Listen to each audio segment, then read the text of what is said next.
या अय्युहन्नास इत्तक़ू रब्बकुम अल्लज़ी खलक़कुम नफ्सिन वाहिदा व खलक़ मिन्हा ज़ौजहा बस्स मिन्हुमा रिजालन कसीरन व निसाअ वत्तक़ुल्लाह अल्लज़ी तसाअलूना बिही वल अर्हाम इन्नल्लाह कान अलैकुम रक़ीबा या अय्युहल्लज़ीना आमनू इत्तक़ुल्लाह हक़्क़ तुक़ातिही व ला तमूतुन्ना इल्ला व अंतुम मुस्लिमून या अय्युहल्लज़ीना आमनू इत्तक़ुल्लाह व क़ूलू क़ौलन सदीदा युस्लिह लकुम अमालकुम यग़फ़िर लकुम दुनूबकुम व मन युतिअल्लाह रसूलहु फ़क़द फ़ाज़ फ़ौज़न अलीमा. அந்த ஏக இறைவனாகிய அல்லாஹுவை போற்றி புகழ்ந்தவனாக என்னுடைய இந்த ஜும்மா உரையை ஆரம்பம் செய்கின்றேன்.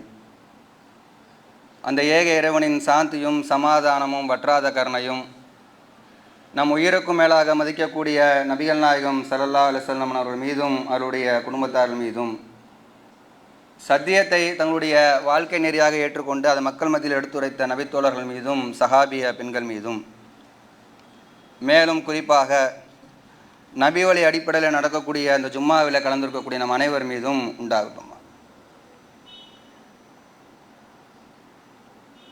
இன்னும் சில தினங்களில்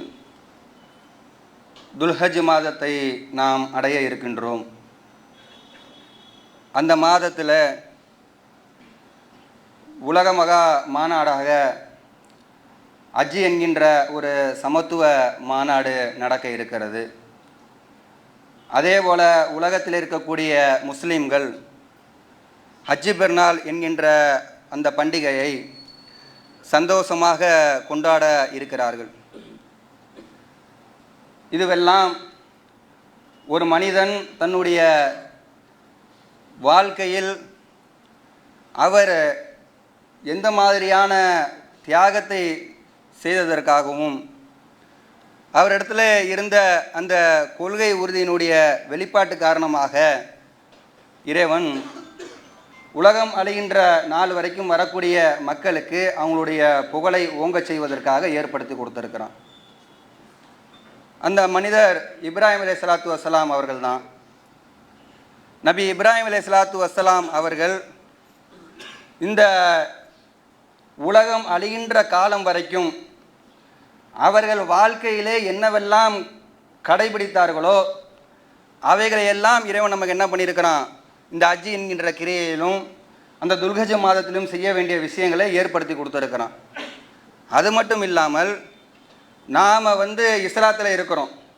இந்த இஸ்லாத்தில் இருக்கக்கூடிய நேரத்தில், தீனில் இருக்கக்கூடிய நேரத்தில் நாம் இருக்கக்கூடிய தீன் சரியான கொள்கை தானா, நாம் கடைபிடிக்கக்கூடிய அந்த அகீதா சரியானது தானா என்பதை உரசி பார்க்க வேண்டும் என்று சொன்னால் அது நபி இப்ராஹிம் அலைஹிஸ்ஸலாத்து வஸ்ஸலாம் அவர்கள் எந்த மார்க்கத்தை சொன்னார்களோ அவர்களுடைய அந்த மார்க்கத்தோடு தான் நம்ம என்ன பண்ணணும், உரசி பார்க்க வேண்டும். அல்லாஹ் திருமறை குர்ஆனில் சொல்லும் பொழுது வமன் அகுசனு தீனன் மிம்மன் அஸ்லம வஜ்ஹு லில்லாஹ் வகுவ முஹ்சினுன் வத்தபவ மில்லத்த இப்ராஹிம அனிஃபா. உண்மையாக அழகான மார்க்கத்தில் இருக்கக்கூடியவர் யார்? அல்லாஹ் கேள்வி கேட்குறான். அழகான மார்க்கத்தில் இருக்கக்கூடியவர் யார் என்று கேட்டுட்டு, யார் முதல்ல அல்லாஹ்வுக்கு பணியை செய்து, ரெண்டாவது நல்லறங்கள் செய்து இப்ராஹிமுடைய மார்க்கத்தை யார் பின்பற்றி நடக்கிறாரோ அவர்தான் அழகிய மார்க்கத்துக்கு உரியவர் என்று சொல்லி என்ன பண்ணுறான் அல்லாஹ். அந்த அளவுக்கு நபி இப்ராஹிம் அலைஹிஸ்ஸலாத்து வஸ்ஸலாம் அவர்களுடைய அந்த மார்க்கம்தான் நாம் இருக்கக்கூடிய அந்த மார்க்கத்தை உரசி பார்ப்பதற்கு ஒரு உரைகளாக இறைவன் ஏற்படுத்தி கொடுத்துருக்கான். அப்போ சிந்திச்சு பாருங்க, அல்லாஹ்வுக்கு பணியக்கூடிய விஷயத்தில் நம்ம இடத்துல எந்த குறைபாடும் கிடையாது. ஆனால் அதே நேரத்தில் நல்லறங்கள் செய்யக்கூடிய விஷயங்கள் இடத்துல நம்ம இடத்துல கொஞ்சம் கொஞ்சம் குறைபாடுகள் இருக்கிறது. ஆனால் நாம் ஏற்றுக்கொண்டு இருக்கக்கூடிய கொள்கை, நாம் கடைபிடிக்கக்கூடிய அந்த அகீதா, நாம் செயல்படுத்தக்கூடிய அந்த விஷயம் என்பது எதில் இருக்கிறது என்று சொன்னால் நபி இப்ராஹிம் அலைஹிஸ்ஸலாத்து வஸ்ஸலாம் அவர்களுடைய அந்த மார்க்கத்தில் தான் இருக்கிறது. அவர்களுடைய மார்க்கத்தில் யார் இருக்கிறார்களோ, யார் கடைபிடிக்கிறார்களோ அவர்கள் சரியான மார்க்கத்தில் இருப்பதாக அல்லாஹ் சொல்லி காட்டுகிறான். அதே மாதிரி நபிகள் நாயகம் ஸல்லல்லாஹு அலைஹி வஸல்லம் அவர்கள் தான் நமக்கு முன்மாதிரி. எல்லா இடத்துலையும் நாம் நபி வழியை பின்பற்ற வேண்டும். நபி வழி நபி வழி நபி வழி என்று சொல்லுகிறோம். ஒரு திருமண பத்திரிகையில் அடிப்பதாக இருந்தால் கூட நபி வழியில் திருமணம், ஒரு பெருநாள் தொழுகை நடத்துவதாக இருந்தால் கூட நபி வழியில் பெருநாள் தொழுகை, நபி வழியில் திடல் தொழுகை, அதே மாதிரி ஒரு தொழுகையோட ஜும்மாவை ஆரம்பிக்கக்கூடிய நேரத்தில் கூட நபி வழியில் நடக்கக்கூடிய ஜும்மா அப்படின்னு சொல்லி நம்ம என்ன பண்ணுறோம், எல்லா இடத்திலும் நபி வழியை வந்து சொல்லுகிறோம். அந்த முகமது நபி அவர்கள் யாரை பின்பற்ற வேண்டும் என்று சொன்னால், அவர்கள் நபி இப்ராஹிம் அலைஹிஸ்ஸலாத்து வஸ்ஸலாம் அவர்களுடைய அந்த மார்க்கத்தை தான் பின்பற்ற வேண்டும் என்று சொல்லி அல்லாஹ் என்ன பண்ணுறான், சொல்லுகிறான். குல் நபியே, நீங்கள் சொல்லுங்கள், இன்னனி அதானி ரப்பி இலா சிராத்தின் முஸ்தகீம் தீனன் கியமன் மில்லத்த இப்ராஹிம் ஹனீஃபா. என்னுடைய இறைவன் எனக்கு நேரான பாதையை காட்டிட்டான். எப்படி நபியே, நீங்கள் மக்களிடத்தில் சொல்லுங்கள். அந்த மக்களிடத்தில் சொல்லக்கூடிய நேரத்தில் எப்படி சொல்லுங்க, என்னுடைய இறைவன் எனக்கு நேரான பாதையை காட்டி விட்டான். அந்த நேரான பாதை எந்த மாதிரியான பாதை என்று சொன்னால் சிராத்துல் முஸ்தகீம், அந்த மாதிரி நேரான பாதையை காட்டி விட்டான். அந்த நேரான மார்க்கம் யாருடைய மார்க்கம் என்று சொன்னால் தீனன் கியமன் மில்லத்த இப்ராஹிம் ஹனீஃபா, அது இப்ராஹிம் நபி அவங்களுடைய மார்க்கம். அப்போ அல்லாஹ்வுடைய தூதர் நபிகள் நாயகம் ஸல்லல்லாஹு அலைஹி வஸல்லம் அவர்களே யாருடைய மார்க்கத்தை பின்பற்ற வேண்டும் என்று சொன்னால் நபி இப்ராஹிம் அலைஹிஸ்ஸலாத்து வஸ்ஸலாம் அவருடைய மார்க்கத்தை தான் பின்பற்ற வேண்டும். அதை நீங்கள் மக்களிடத்தில் சொல்லிடுங்க அப்படின்னு சொல்லி திருமறை குர்ஆனில் 16வது அத்தியாயத்தினுடைய 120வது வசனத்தில் சொல்லுகிறான். இது எவ்வளோ பெரிய சிறப்பு யோசிச்சு பாருங்க. இது மட்டும் இல்லாமல் நபி இப்ராஹிம் அலைஹிஸ்ஸலாத்து வஸ்ஸலாம் அவருடைய சிறப்புகளை பற்றி திருமறை குர்ஆனில் எடுத்துக்கிட்டோம்னு சொல்லி சொன்னால் பல இடத்துல பல வசனங்களை இறைவன் என்ன பண்ணுறான், இப்ராஹிம் நபி அவருடைய சிறப்புகளை பற்றி திரும்ப திரும்ப திரும்ப திரும்ப சொல்லுகிறான். ஒரு வசனத்தில் சொல்லும் பொழுது, இன்ன இப்ராஹிம கான உம்மத்தா காணித்தன் லில்லாஹி ஹனீஃபா, இப்ராஹிம் ஒரு சமுதாயமாகவும் அல்லாஹ்வுக்கு கட்டுப்பட்டவராகவும் உண்மை வழியிலும் நின்றவாகவும் இருந்தார். இப்ராஹிம் நபி எப்படி, அவர் ஒரு தனி மனிதர் கிடையாது, ஒரு சாதாரணமாக தனி மனிதராக அவர் இருக்கவில்லை. அவர் எப்படி இருந்தார்னு சொல்லி சொன்னால் ஒரு சமுதாயமாக அவர் இருந்தார். ஒரு சமுதாயத்தில் இருக்க வேண்டிய ஒரு கொள்கை பிடிப்பு அந்த ஒரு தனி மனிதனிடத்தில் இருந்தது. ஒரு சமுதாயத்தில் இருக்க வேண்டிய ஒரு தியாகம் அந்த ஒரு தனி மனிதனிடத்தில் இருந்தது. அது அந்த ஒரு சமுதாயத்தில் இருக்கக்கூடிய அந்த கொள்கையில் உறுதியாக இருக்கக்கூடிய அந்த தன்மை அந்த தனி மனிதனிடத்தில் இருந்த காரணத்தினால இறைவன் எப்படி சொல்லி காட்டுகிறான், இன்ன இப்ராஹிம கான உம்மத்தா, இப்ராஹிம் நபி அவர்கள் ஒரு சமுதாயமாக இருந்தார் என்று இறைவன் என்ன பண்ணுறான் சொல்லி காட்டுகிறான். அதே மாதிரி இன்னொரு வசனத்தில் அல்லாஹ் சொல்லும் பொழுது, சலாமுன் அலா இப்ராஹிம், இப்ராஹிம் மீது சலாம் உண்டாகட்டும், இப்ராஹிம் மீது அமைதி உண்டாகட்டும்.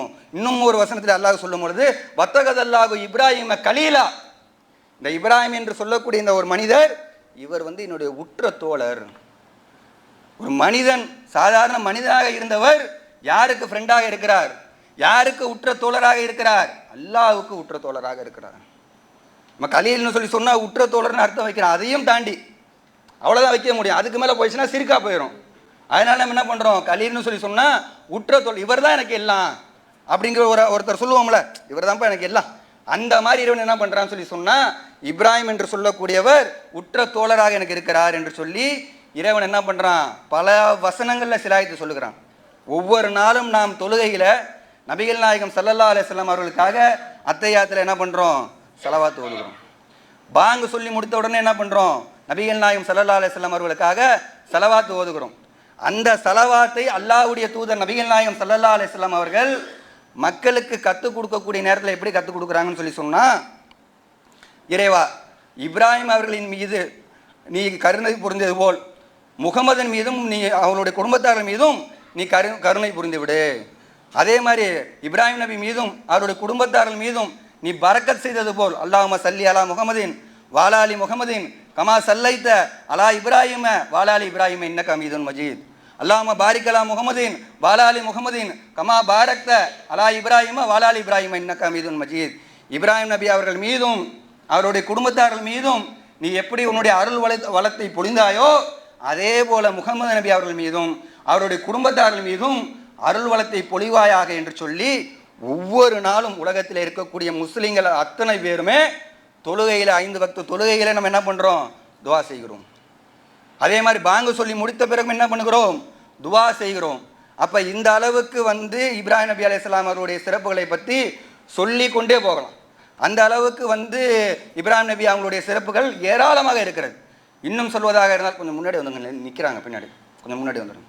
அதே மாதிரி இன்னும் ஒரு ஹதீஸில் சொல்லக்கூடிய நேரத்தில் அல்லாஹ்வுடைய தூதர் நபிகள் நாயகம் ஸல்லல்லாஹு அலைஹி வஸல்லம் அவங்க சொல்லி காட்டுறாங்க, நாளை மறுமை நாளில் இறைவனுடைய சன்னிதானத்தில் அவனுடைய விசாரணை மன்றத்தில் அனைவரும் எப்படி எழுப்பப்படுவார்கள் என்று சொன்னால் அனைவரும் நிர்வாண கோலத்தில் எழுப்பப்படுவார்கள், செருப்பு அணியாதவர்களாக எழுப்பப்படுவார்கள். அந்த நாள் ஆயிஷா ரதியல்லாஹு அவங்க கூட கேட்குறாங்க, நிர்வாணமாக எழுப்பப்படுவோம், நிர்வாணமாக எழுப்பப்பட்டோம்னா ஒரு மாதிரி கூச்சமாக இருக்கா? உடனே அல்லாஹ்வுடைய தூதர் சொல்கிறாங்க, கூச்சமா? அந்த இடத்துல அந்த நேரத்தில் யாருக்கு என்ன நடக்கும் என்பதே அதை பற்றியான சிந்தனையும் அதை பற்றியான யோசனை மட்டும்தான் மனிதனுக்கு அப்பொழுது இருக்கும். அந்த மாதிரி இறைவனுடைய அந்த விசாரணை நாளில் விசாரணை மன்றத்தில் அனைவரும் நிர்வாணமாக எழுப்பப்படுவார்கள், விருத்த சேதனம் செய்யப்படாதவர்களாக எழுப்பப்படுவார்கள், செருப்பணியாதவர்களாக எழுப்பப்படுவார்கள். அந்த நேரத்தில் இறைவன் முதலாக ஆடையை கொடுத்து கண்ணியப்படுத்தக்கூடிய நபர் யார் என்று சொன்னால் நபி இப்ராஹிம் அலைஹிஸ்ஸலாத்து வஸ்ஸலாம் அவர்கள் தான். இப்போ எவ்வளவு சிறப்பு பாருங்கள், இன்னும் சொல்லிக்கொண்டே போகலாம். அவங்களுக்கு இறைவன் கொடுத்த சிறப்புகளை பற்றி சொல்வதாக இருந்தால் இன்னும் ஏராளமான எல்லா இடத்துலையும் இப்ராஹிம் இப்ராஹிம் இப்ராஹிம், என்னுடைய உற்ற தோழர் இப்ராஹிம் அவருக்கு சலாம் உண்டாகட்டும், இந்த மாதிரி பல விஷயங்கள் வந்து இறைவன் என்ன பண்ணுறான், அவங்கள் குறித்து வந்து சிறப்பித்து சொல்லி காட்டுகிறான். என்ன காரணம்? ஒரு மனிதர் தானே அவர், நம்மை போன்ற ஒரு மனிதராக இருந்தார், இறைவனோட நபியாக இருந்தார். ஆனால் இறைவன் அவர்களை உற்ற தோழராக ஆக்குவதற்கும் இவ்வளவு சிலாயித்து சொல்லுவதற்கும் இவ்வளவு சிறப்புகளை கொடுப்பதற்கும் என்ன காரணம்? சிந்திச்சு பார்த்துருக்குறோமா? யோசித்து பார்த்துருக்குறோமா? சொல்லுங்கள். அவங்களிடத்துல இருந்த அந்த தியாகம், அவங்களிடத்துல இருந்த அந்த கொள்கை உறுதி, அவங்களிடத்துல இருந்த அந்த கட்டுப்படக்கூடிய அந்த தன்மை, எந்த அளவுக்கு அவங்களுடைய கட்டுப்படக்கூடிய தன்மை என்று சொன்னால், இது காலலகு ரப்பு அஸ்லிம், இறைவன் கட்டுப்படு என்று சொன்னான், கால அஸ்லம் து ரப்புல் ஆலமீன், அப்படியே கட்டுப்பட்டுட்டேன், வேறு எந்த கேள்வியுமே கிடையாது. இறைவன் என்ன சொல்லுவான், ஏது சொல்லுவான், கட்டுப்படுங்கிறானே. கட்டுப்படுன்னு சொன்னால் ஏதாவது நம்மளால் செய்ய முடியாத சொல்லிட்டா, நம்மளால் கட்டுப்பட முடியாத சொல்லிட்டா, அந்த சிந்தனைலாம் கிடையாது. இறைவனிடத்துல இருந்து காலலகு ரப்பு அஸ்லிம், அஸ்லிம்னு சொன்ன உடனே கால அஸ்லம் து ரப்புல் ஆலமீன், உடனே அவர் என்ன சொல்கிறார், அல்லாஹ்வுக்கு கட்டுப்பட்டுட்டேன், இறைவனுக்கு கட்டுப்பட்டுட்டேன்.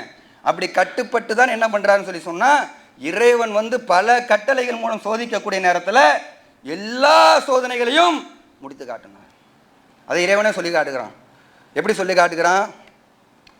இப்ராஹிம் இறைவன், அவருடைய இறைவன் பல கட்டளைகள் மூலம் சோதிக்கக்கூடிய நேரத்தில் இது கால ரப்புகு பி கலிமாத்தின் அத்தம உன்ன, எல்லா கட்டளைகளையும் எல்லா சோதனைகளையும் அவர் வந்து செய்து காட்டினார், நிறைவேற்றி காட்டினார் என்று சொல்லி அவருடைய அந்த வாழ்க்கை முழுவதையும் எடுத்துக்கிட்டோம்னு சொல்லி சொன்னால் கட்டுப்படக்கூடிய தன்மையும் சோதனைகளை பொறுத்து கொள்ளக்கூடிய தன்மையும் நம்ம இடத்துல ஏராளமான வாழ்க்கைக்கு சொல்லப்பட்டிருக்கிறது. அதுதான் இறைவன் திருமறை குர்ஆனில் எடுத்து காட்டுகிறான். அதுக்காகத்தான் நமக்கு ஏற்படுத்தப்பட்டிருக்கிறது. எந்த அளவுக்கு அவங்களுடைய அந்த கட்டுப்படக்கூடிய தன்மை என்று சொன்னால், தள்ளாத வயதில் பிள்ளைய கொடுக்குறோம்.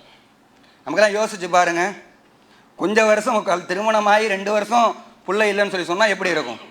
சமுதாயம் நம்மளை எப்படி பார்க்கும்? நம்மளை சுற்றி இருக்கக்கூடிய சொந்த பந்தங்கள் நம்மளை எப்படி பார்ப்பாங்க?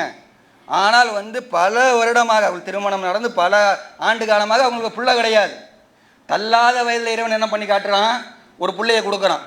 அந்த புள்ள வந்து அவருடைய உழைக்கும் தருவாய் அடையக்கூடிய நேரத்தில் இறைவனிடத்துலேருந்து எப்படி கட்டளை வருகிறது, கணவன் மூலமாக கட்டளை வருகிறது, இனி வந்து இந்த பிள்ளைய வந்து அறுத்து பலியிடணும். நபிமார்களுடைய கனவை பொறுத்த வரைக்கும் அது வகி, அவங்களுடைய கனவுகளில் சைத்தான் வரமாட்டான். ஆனால் நம்ம என்ன பண்ணிடக்கூடாது, நம்ம கனவுல வருதுன்னு சொல்லிட்டு அதுக்கு முயற்சி, நம்மளுடைய கனவுகளில் சைத்தான் வந்துடுவோம். அதுக்கும் இதுக்கும் சம்பந்தமே கிடையாது. நபிமார்களுடைய கனவுகளில் சைத்தான் வரமாட்டான். அதன் மூலமாக இறைவன் வகை செய்தி அனுப்புகிறான். அந்த வகை செய்தியை எப்படி அனுப்புகிறான் என்று சொன்னால், உழைக்கும் தருவாயை அடையக்கூடிய நேரத்தில் அந்த பிள்ளையை அறுத்து பலியிடுமாறு இறைவன் கட்டளை இடுகிறான். தள்ளாத வயதில் கொடுக்கப்பட்ட பிள்ளை. யோசிச்சு பாருங்க, சிந்திச்சு பாருங்க. இன்னைக்கு சில ஆண்டுகள் பிள்ளை இல்லை என்று சொன்னால் தௌஹீதை பேசக்கூடியவர்கள், ஏகத்துவத்தில் இருக்கக்கூடியவர்கள், அவர்கள் கூட தடுமாறி போய் சில இணை வைக்கக்கூடிய காரியங்களை, தர்கா வழிபாடு, சிறுக்கு வழிபாடுகளில் போய் உழக்கூடிய காட்சிகள் எல்லாம் ஏராளமாக நம்ம பார்த்துருக்கிறோம். ஆனால் நபி இப்ராஹிம் அலைஹிஸ்ஸலாத்து வஸ்ஸலாம் அவர்கள் ஏகத்துவத்தினுடைய தந்தை, அவங்க என்ன பண்ணுறாங்க, அவங்களுடைய மகனார் அழைத்து பேசுகிறாங்க. ஏன்பா இஸ்மாயில், உன்னை அறுத்து பலியிடுற மாதிரி நான் கனவுல காண்றேன், நீ என்ன சொல்கிற? அவர் வந்து அப்படியே புடம் போட்டு வளர்க்கப்பட்ட அப்படியே அந்த மாதிரியான ஒரு புள்ள. நமக்கு வந்து இன்னைக்கு பிள்ளைங்கள்லாம் எப்படி இருக்குது, கட்டுப்படுறாங்கன்னு சொல்லி நம்ம பார்த்துக்கிட்டு இருக்கோம். சில பிள்ளைங்க கட்டுப்படலாம். ஆனால் அந்த புள்ள எப்படி சொல்கிறாருன்னு சொல்லி சொன்னால், சஜூதன் இன்ஷா அல்லா மின சாபரீன், நீங்கள் வந்து உங்களுக்கு கட்டளையிடப்பட்டதை தயவு தாட்சணை இல்லாமல் செய்யுங்க, என்னை பொறுமைசாலிகளில் ஒருவராக நீங்கள் பார்ப்பீர்கள் என்று சொல்லி அந்த பிள்ளை என்ன பண்ணுறாரு, சொல்லி காட்டக்கூடிய விஷயத்தை பார்க்குறோம். உடனே என்ன பண்ணுறாரு, கூட்டிகிட்டு போகிறார். அதன் பேராக இன்றைக்கி ஏராளமான கதை கப்சாக்கள்லாம் தமிழ்நாட்டில் சொல்லப்பட்டிருக்கிறது, பாடல்கள்லாம். அதையெல்லாம் விட்டுருங்க. அவர் கொண்டு போய் கிடத்துறாரு. கிடத்துன உடனே இறைவன் என்ன பண்ணுறான், இது மகத்தான சோதனை, வேற ஒரு பலிபிராணியை கொடுத்துட்டான். அதுதான் நமக்கு என்ன பண்ணுறோம், வருஷம் வருஷம் செய்து கொண்டு இருக்கிறோம். பின் வருவோரில் உன்னுடைய புகழை வந்து நிலைக்க செய்தோம், இப்ராஹிமுக்கு சலாம் உண்டாகட்டும், நன்மை செய்வோருக்கு நம்ம இப்படி தான் கூலி வழங்குவோம்.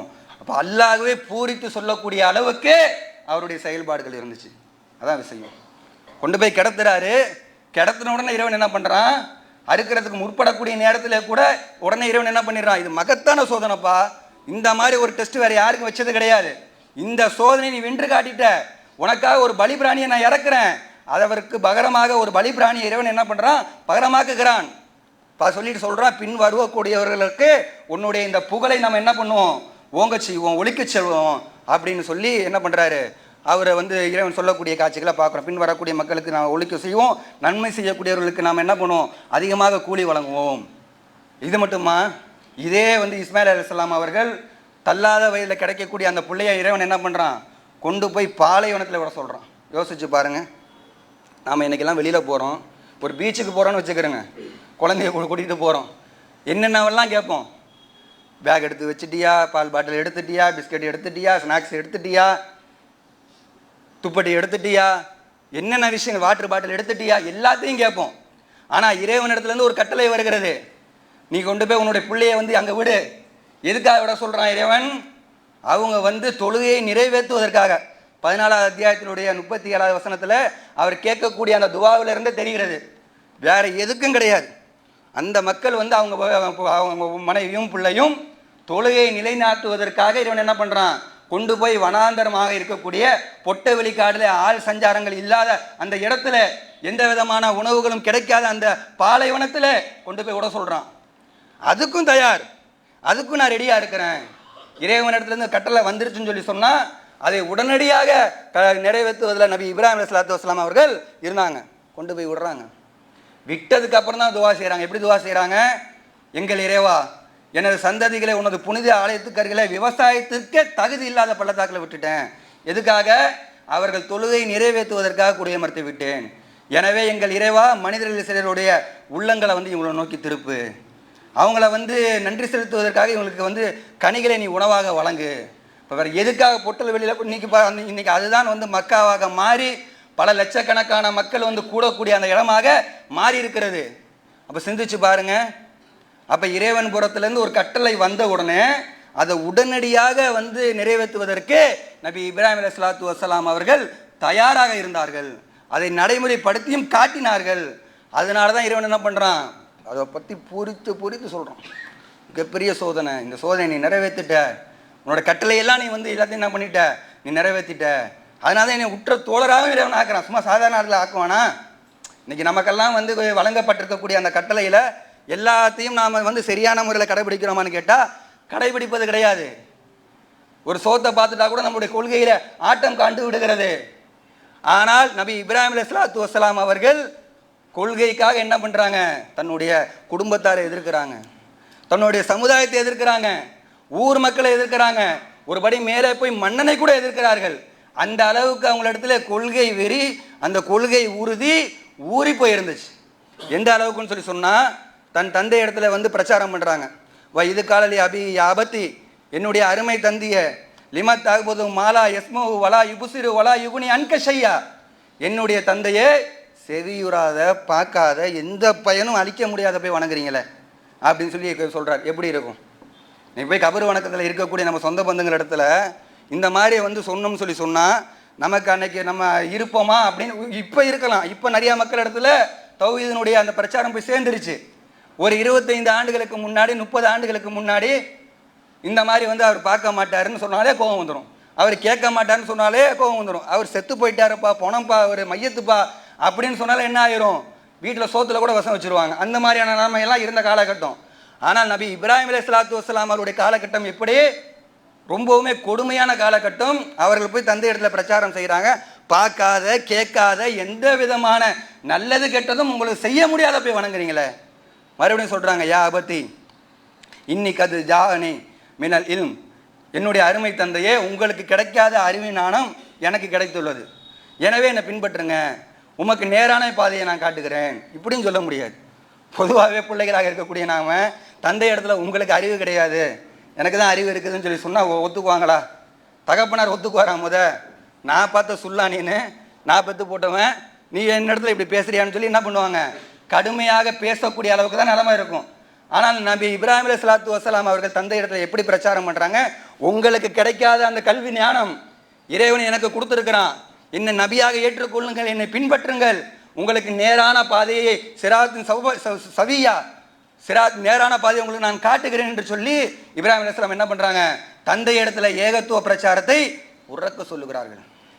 மறுபடியும் சொல்கிறாங்க, யா அபத்தி, என்னுடைய அருமை தந்தையே, தகுபுது ஷைத்தான் லா தகுபுது ஷைத்தான், என்னுடைய அருமை தந்தையை ஷைத்தானை வணங்காதீங்க, இன்ன ஷைத்தான காணலை ரஹ்மான அசியா, ஷைத்தான் வந்து அளவற்ற அருளாளனுக்கு எதிரியாவான். யோசிச்சு பாருங்க, வணங்கிக்கிட்டு இருக்கிறாரு, ஆண்டாண்டு காலமாக வந்து செஞ்சுக்கிட்டு இருக்கிறாரு, அப்படி செஞ்சுக்கிட்டு இருக்கக்கூடிய நேரத்தில் போய் சொல்கிறாரு, ஷைத்தானை போய் நீ கும்பிடுறப்பா, ஷைத்தானை போய் நீ வணங்கிக்கிட்டு இருக்கிற, அதை விட்டுடு, ஷைத்தான் வந்து இறைவனுக்கு வந்து அளவற்ற அருளாளனுக்கு எதிரியாக இருக்கிறான் அப்படின்னு சொல்லிட்டு, என்னுடைய தந்தையை ஷைத்தானை வணங்காதீங்க, அளவற்ற அருளானுக்கு மாறு செய்பவன் என்று சொல்லிட்டு என்ன சொல்கிறாரு, உங்களுக்கு வந்து அளவற்ற அருளானிடமிருந்து உங்களுக்கு ஏதாவது பிரச்சனை வந்துடுமோ, உங்களுக்கு வேதனை வந்து விடுமோ என்று சொல்லி நான் அஞ்சுக்கிறேன், அதனால் இதை விட்டுருங்க அப்படின்னு சொல்லி சொன்ன உடனே அவருக்கு கோபம் வந்துருச்சு. எப்படி கோபம் வருது, இப்ராஹிமே நீ இதுலேருந்து விலகிக்கொள், ல இல்லம் தன் தகையில் அர்ஜு மண்ணக்கும் அர்ஜுனி மலியா, நீ இதிலிருந்து விலகவில்லை என்று சொன்னால் உன்னை கல்லை கொண்டே அடித்து கொண்டுருவேன். எந்த அளவுக்கு சொல்கிறாரு பாருங்க. இன்றைக்கி சில ஊர்களில் சில இடங்கள்லாம் அப்படி சொல்லக்கூடிய பெற்றோர்கள் இருக்கிறாங்க. சத்தியத்தை வந்து உறக்க சொல்லக்கூடிய நேரத்தில் அதை எதிர்க்கக்கூடிய மக்கள் இன்னமும் இருக்க தான் செய்கிறார்கள். இந்த மாதிரி சொன்ன உடனே என்ன ஆயிடுது, நீ இதுலேருந்து விலகிக்க, நீங்கள் என்ன விலகிறது, நான் விலகிக்கிறேன், நீங்கள் சொல்லக்கூடிய விஷயத்திலிருந்தும் நீங்கள் செய்யக்கூடிய இந்த கேடுகட்ட செயல்களிலிருந்தும் நான் விலகி கொள்ளுகிறேன் என்று சொல்லி விலகி கொள்ளுகிறார்கள். அப்போ எந்த அளவுக்கு பிரச்சாரத்தை தன்னுடைய பெற்றோர் தகப்பன் இடத்துல சொல்கிறாருன்னு சொல்லி பாருங்கள். அதே மாதிரி தான் சமுதாயத்திடத்தில் எப்படி சொல்கிறாங்க, நீங்கள்லாம் எங்கேயாவது போனீங்கன்னு சொல்லி இதெல்லாம் என்னன்னு சொல்லி கேட்குறாங்க, இந்த சிலையெல்லாம் என்ன அப்படின்னு சொல்லி ஒரு அலட்சியமாக கேட்போம்ல, அந்த மாதிரி அலட்சியமாக கேட்குறாங்க, நீங்கள் இந்த மாதிரி கல்லெல்லாம் வச்சு வணங்கிக்கிட்டு இருக்கிறீங்களே, இதெல்லாம் என்னப்பா அப்படின்னு சொல்லி கேட்ட உடனே, இதெல்லாம் வந்து எங்கள் அப்பம்பாட்டன் காலத்துலேருந்து செஞ்சுக்கிட்டு இருக்கிறோம், நாங்கள் இன்றைக்கி நேற்றா செய்கிறோம், எங்கள் அப்பம்பாட்டன் காலத்துலேருந்து இதெல்லாம் நாங்கள் செஞ்சுக்கிட்டு இருக்கிறோம். உடனே என்ன பண்ணுறாரு, எடுத்தோன்னே அடிக்கிறாரு, உங்கள் முன்னோர்கள்லாம் வழிகேட்டில் இருந்தாலுமா அப்படின்னு கேட்குறாரு. உடனே அதுவே ஒரு மாதிரி ஆயிடுது. அவ்வாறு இல்லை, வானங்களையும் பூமியையும் படைத்த இறைவனே உங்கள் இறைவனாவன்னு சொல்லிட்டு மறுபடியும் சொல்கிறாரு, அல்லாஹ்வின் மீது ஆணையாக, இறைவன் மீது ஆணையாக, நீங்கள்லாம் திரும்பி சென்ற பின் உங்களுடைய சிலைகளை நான் உடைப்பேன் சொல்லிட்டு உடைக்கிறாங்க. நீங்கள்லாம் போயிட்டீங்கன்னு சொல்லி சொன்னால் இந்த சிலைகள்லாம் எதுவும் இருக்காது, உடைச்சி தள்ளிடுவேன் அப்படின்னு சொல்லி சமுதாயத்திடத்தில் சொல்லிக்கிட்டே என்ன பண்ணுறான்னு சொல்லி சொன்னால், பண்டிகை வருது, போய் சொல்கிறாங்க எனக்கு இந்த மாதிரி உடல்நிலை சரியில்லைன்னு சொன்ன உடனே இதெல்லாம் கேட்ட விஷயங்கள் தான். அந்த மாதிரி சொன்ன உடனே எல்லாம் வெளியூர் திருவிழாவுக்கு போனதுக்கப்புறம் இவர் பார்க்குறாரு, எல்லா சிலையுமே அடித்து உடைச்சிடுறாரு, ஒன்று விடாமல் எல்லா சின்ன சிலைகளையும் அடித்து உடைத்த பிறகு ஒரே ஒரு பெரிய சிலையை மட்டும் விட்டுட்டு கொண்டு போய் அது கோடாலியை கொடுத்துட்டு வந்துடுறாரு, கோடாலியை தொங்க விட்டுட்டு வந்துடுறாரு. உடனே வெளியூருக்கு போனவனுங்க, பண்டிகைக்கு போனவங்களாம் திரும்பி வந்து பார்க்குறானுங்க, எல்லாம் அடித்து நொறுக்கப்பட்டு உடைக்கப்பட்டு கிடக்கிறது. உடனே அலறானுங்க, நம்முடைய தெய்வங்களை எல்லாம் யார் இப்படி செய்தது, அவன் அநியாயக்காரன் அக்கிரமக்காரன் அப்படின்னு சொல்லி கத்தின உடனே சில பேர் சொல்கிறாங்க, ஒரு இளைஞர் வந்து இதை விமர்சனம் செய்கிறத நாங்கள் பார்த்துருக்குறோம், அவர் எப்போ பார்த்தாலும் இதை திட்டிக்கிட்டே இருப்பார், விமர்சனம் பண்ணிக்கிட்டே இருப்பார், அதை நாங்கள் பார்த்துருக்குறோம். உடனே சமுதாயத்தில் இருக்கக்கூடிய பிரமுகர்கள்லாம் என்ன பண்ணுறாங்க, அவரை அழைச்சிட்டு வந்து மக்கள் மன்றத்தில் நிப்பாட்டுங்க, மக்கள் எல்லாம் சாட்சி சொல்லட்டும், என்ன நம்ம அவருக்கு உண்டான தண்டனையை கொடுப்போம் அப்படின்னு சொல்லி சொன்ன உடனே கூட்டிகிட்டு வந்து நிப்பாட்டின உடனே பொதுவாகவே என்ன பண்ணுவானுங்க, ஒரு விசாரணைன்னு ஒன்று நடத்துவானுங்க. உலக நாடு இன்றைக்கி வரைக்கும் உலக நாடுகள் என்ன பண்ணுவாங்க, ஒரு போலிக்காக பேருக்காக ஒரு விசாரணைன்னு ஒன்று நடத்துவானுங்க.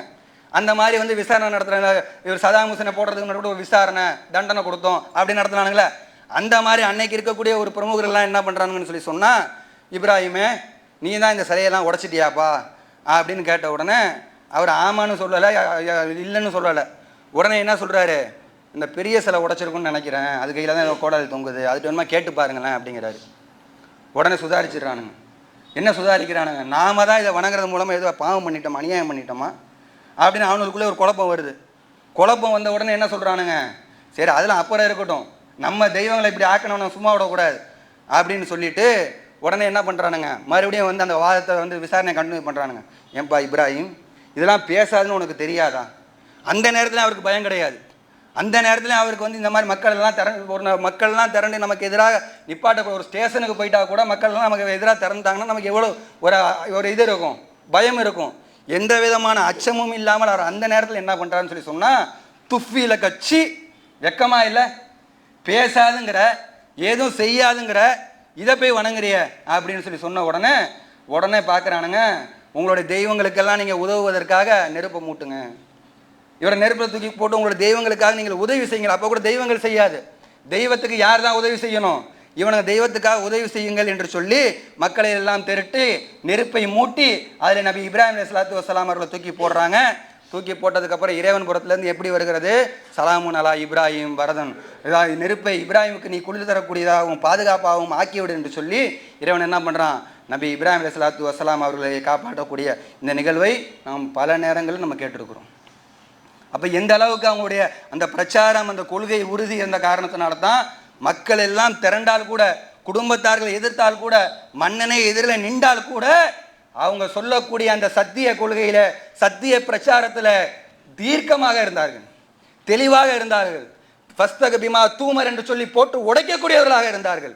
அதனால தான் அந்த மக்களிடத்தில் சொல்றாங்க, எந்த அளவுக்கு சொல்றாங்கன்னு சொல்லி சொல்றாங்க, இன்னா புரா மின்கும் மிம்மா தக்புதுன மின்துன் இல்லா கஃபர்னாபிக்கும் வபதா பைனனா பைனக்கும் அதாவத்து வல் பகதாவு அபதா. உங்களுக்கு நீங்கள் என்னை விளக்குறது, உங்களை விட்டு நான் விலகிட்டேன், நீங்கள் எதை வணங்குறீங்களோ அதை விட்டு நான் விலகிட்டேன், நீங்கள் அல்லாஹ்வை மட்டும் நோக்கி திரும்புகின்ற வரை உங்களுக்கும் எங்களுக்கும் பகைமையும் வெறுப்பும் என்றென்றும் ஏற்பட்டு விட்டது அப்படி டிக்ளேர் பண்ணுறாங்க. இதை தான் அல்லாஹ் என்ன பண்ணுறான்? உஸ்வத்துன் ஹசனா, இதில் அழகான இப்ராஹிம் இடத்திலும் அவரோடு இருந்தோர் இடத்திலும் உங்களுக்கு அழகான முன்மாதிரி இருக்கிறது என்று சொல்லி இறைவன் சொல்லி காட்டுகிறான். அந்த அளவுக்கு கொள்கை உறுதியோடு இருந்த நபி இப்ராஹிம் அலைஹிஸ்ஸலாத்து வஸ்ஸலாம் அவர்களுடைய வாழ்க்கையில் தரக்கூடிய படிப்பினை சரியான முறையில் கடைபிடிக்கக்கூடிய மக்களாக வல்ல ரஹ்மான் நம் அனைவரும் ஆக்கி அருள் புரிவானாக என்று பிரார்த்தித்தவனாக என்னுடைய முதல்வரை நிறைவு செய்கிறேன். கொஞ்சம் முன்னாடி வந்து நிற்கிறான்.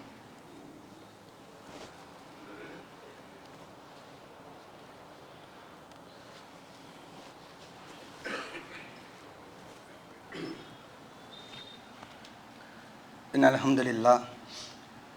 கண்ணியத்திற்குரிய எல்லாம் உள்ள அல்லாஹுவின் நல்லடியார்களே, நம்முடைய முதல் உரையிலே நபி இப்ராஹிம் அலைஹிஸ்ஸலாத்து வஸ்ஸலாம் அவருடைய வாழ்க்கையை தரக்கூடிய படிப்பினை என்கின்ற அடிப்படையில் ஒரு சில வரலாறு செய்திகளை நாம் பார்த்தோம். இந்த இரண்டாவது உரையில் சமீபத்தில் சில நாட்களுக்கு முன்னாடி பொள்ளாச்சியினுடைய அந்த பாலியல் வழக்குக்கு தீர்ப்பு வழங்கப்பட்டிருக்கிறது. இதெல்லாம் நமக்கு தெரிஞ்ச விஷயம்தான். கோவை மகளிர் நீதிமன்றம் தீர்ப்பு வழங்கியிருக்கிறது. 9 பேர் குற்றவாளிகள் என்றும் அவர்களுக்கு சாகும் வரை ஆயுள் தண்டனை என்று சொல்லி என்ன பண்ணியிருக்கிறாங்க? தீர்ப்பு வழங்கியிருக்கிறாங்க. அதே மாதிரி அரசாங்கத்தில் அந்த பெண்களுக்கு மொத்தம் 85 லட்சம் ரூபாய் நிவாரணம் வழங்க வேண்டும் என்று சொல்லி நீதிபதி என்ன பண்ணியிருக்கிறாங்க? உத்தரவிட்டிருக்கிறாங்க. வாய்மொழி சாட்சிகள், அதே மாதிரி மின்னணு சாட்சிகள், இந்த மொபைல்லேருந்து எடுக்கப்பட்ட டேட்டா ரெக்கவரி பண்ணி எடுக்கப்பட்ட வீடியோக்கள், அதே மாதிரி அந்த நேரடி சாட்சிகளில் விசாரணையில் சொல்லப்பட்ட அந்த ஆதாரங்கள், அதே மாதிரி இந்த 48 சாட்சிகள் பெறலாத சாட்சிகளை அடிப்படையாக வைத்து என்ன பண்ணியிருக்கிறாங்க? இந்த தீர்ப்பு வழங்கியிருக்கிறாங்க.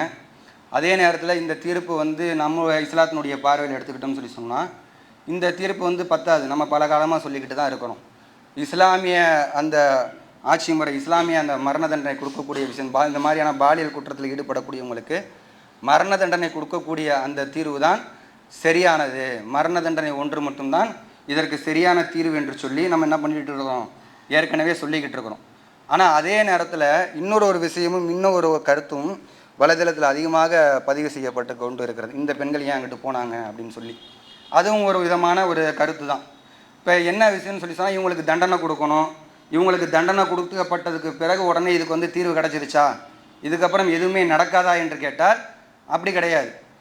அதாவது ஒழுக்கக்கேடை எங்கிட்டு பார்த்தாலும் ஒழுக்கக்கேடு, அதை பரவ விட்டுருக்கக்கூடிய நேரத்தில் இதற்கு முழுமையான தீர்வு கிடைக்க வேண்டும் என்று சொன்னால், எதை எடுத்தாலும் வீட்டுக்கு போனால் ஆபாசம், தொலைக்காட்சியில் ஆபாசம், பேப்பர் திறந்தால் ஆபாசம், அதே மாதிரி செல்ஃபோனை திறந்தால் இன்றைக்கி செல்ஃபோன் மலிந்து கிடக்கிறது, அதை திறந்தால் ஆபாசம், ஆபாச வலைதளங்கள், இந்த மாதிரி எல்லா விதமான ஒழுக்கக்கேடுகளையும், இன்னும் சொல்ல போனால் நீதிமன்றங்கள் கூட எப்படி வேணாலும் எவன் வேணாலும் எப்படி வேணாலும் வாழ்ந்துக்கலாம். எத்தனையோ கணவன்கள் கள்ள உறவின் காரணமாக கொல்லப்படுகிறார்கள். அப்போ இந்த மாதிரி ஒழுக்கக்கேடான விஷயத்தை பூரா திறந்து வச்சுட்டு அதற்கு தகுந்த மாதிரி சட்டத்தையும் ஏற்படுத்திட்டு, அப்போ இதுக்கு உண்டான தீர்வு இதுதான் அப்படின்னு சொல்லி சொன்னால் இது மட்டுமே தீர்வு கிடையாது. அதனுடைய எல்லா வாசல்களையும் அடைக்கப்படணும். இதே மாதத்தில், இதே மே மாதத்தில் கோவையில் வந்து அந்த பொள்ளாச்சி அந்த திருப்பூர் அந்த மாதிரியான சுற்றுவது கோவையில் வந்து 7ஆம் வகுப்பு படிக்கக்கூடிய மாணவி கர்ப்பமாகறாங்க. அப்போ யோசிச்சு பாருங்கள், சிந்திச்சு பாருங்கள், என்ன காரணம், என்ன ரீசன்? அதே மாதிரி கிருஷ்ணகிரியில் எடுத்துக்கிட்டோம்னு சொன்னால் பள்ளி, இதே ஒரு 2 மாதத்துக்கு முன்னாடி பள்ளி மாணவி வந்து பாலியல் வன்கொடுமை வழக்கில் 3 ஆசிரியர்களை வந்து கைது பண்ணுறாங்க. அப்போ எல்லா விஷயத்திலும் இந்த மாதிரியான ஒழுக்கக்கேடுகளை திறந்து வச்சுட்டு சட்டங்களையும் சரியான முறையில் இயற்றாமல் இருப்பதனால் இதற்கு முழுமையான தீர்வு கிடைக்காது. இதற்கு முழுமையான தீர்வு கிடைக்க வேண்டும் என்று சொன்னால் என்ன பண்ணணும்? சட்டங்களை சரியான முறையில் இஸ்லாத்தினுடைய அடிப்படையில் சொல்லுகின்ற அந்த மரண தண்டனை மாதிரியான கடுமையான சட்டங்களை வந்து கொண்டு வரணும். அதே மாதிரி ஒழுக்கக்கேடுகளை முழுமையாக இல்லாமல் என்ன பண்ணணும்? ஆக்க வேண்டும் என்று கூறிக்கொள்கிறோம். இதுதான் தீர்வு என்று சொல்லி நம்ம என்ன பண்ணுறோம்? ஒரு பதிலாக, ஒரு தகவலாக சொல்லிக்கொண்டு நம்முடைய இந்த ஜும்மாவை நிறைவு செய்கிறேன். வாஹிர் தவானா அல்ஹம்துலில்லாஹி ரப்பில் ஆலமீன். அஸ்ஸலாமு அலைக்கும் வரஹ்மத்துல்லாஹி வபரகாத்துஹு.